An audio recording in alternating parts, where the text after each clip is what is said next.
Hello guys, welcome back to the channel. তো পাঞ্জাব কিংসের বিরুদ্ধে কেকেআর টিমের যে অ্যান্টি ক্লাইম্যাক্স হলো, আর এই অ্যান্টি ক্লাইম্যাক্স দেখার পর কেকেআর ফ্যান্স তথা কেকেআর টিমের প্লেয়ারদের এই মুহূর্তে মোরাল কিন্তু একেবারেই ডাউন, স্পেশালি কেকেআরের বোলারদের, কারণ তারা এত ভালো এফোর্ট দেওয়ার ফলেও টিম কিন্তু জিততে ব্যর্থ। যেখানে তারা ভাববে যে আমরা বিপক্ষ টিমকে 111 রানে আটকে দিলাম, এর ফলেও আমাদের ব্যাটসম্যানরা এই 111 রান করতে পারলো না, তাহলে আর কত কম রানে টিমকে অল আউট করবো আমরা। অর্থাৎ স্পেশালি কেকেআরের বোলারদের জন্য খুবই খারাপ লাগছে এবং তাদের মোরাল কিন্তু সবচেয়ে বেশি ডাউন হবে। এবং কেকেআরের এই হারের সব দোষ নিজের উপর নিয়েছেন ক্যাপ্টেন রাহানে।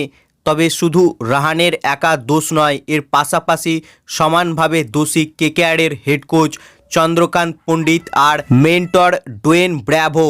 এর কারণ হচ্ছে এই ম্যাচে কেকেআর একে তো তাদের প্লেইং ইলেভেন সঠিক খেলায়নি।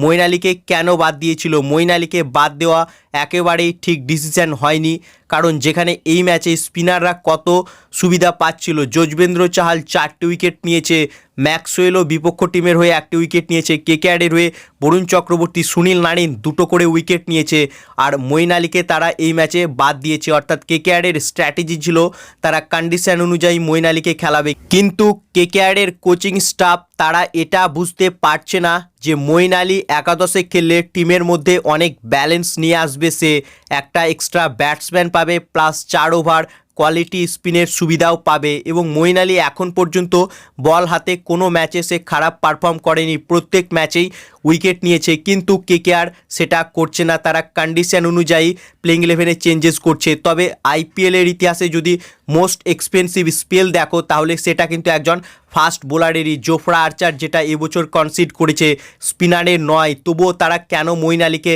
একাদশ থেকে বাদ দিচ্ছে সেটা বোঝা যাচ্ছে না। হয়তো যদি পাঞ্জাব ম্যাচে মঈন আলী একাদশে খেলতো, তাহলে পাঞ্জাব 111 রানের আগেও অল আউট হয়ে যেত। তাছাড়া কেকেআরের কাছে আন্দ্রে রাসেল, ভেঙ্কাটিস আয়ারের মতো ফাস্ট বোলিং অলরাউন্ডার রয়েছে, অর্থাৎ যেখানে ফাস্ট বোলারদের জন্য সুবিধা থাকবে সেখানে তাদেরকে ইউটিলাইজ করা উচিত।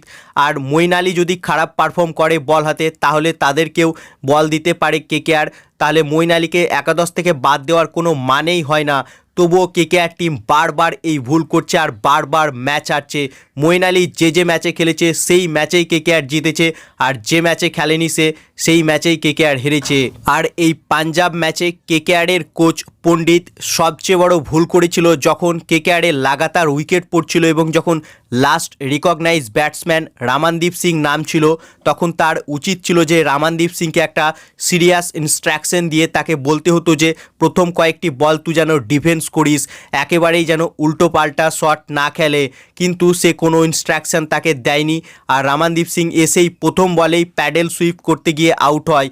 তো এটা হচ্ছে কোচের সবচেয়ে বড় ভুল, কারণ কোচ মানে কি? কোচ মানে হচ্ছে একজন গার্জেন, অর্থাৎ তুমি হেড কোচ, তুমি টিমটার হেড, তুমি প্লেয়ারগুলোকে পরিচালনা করবে।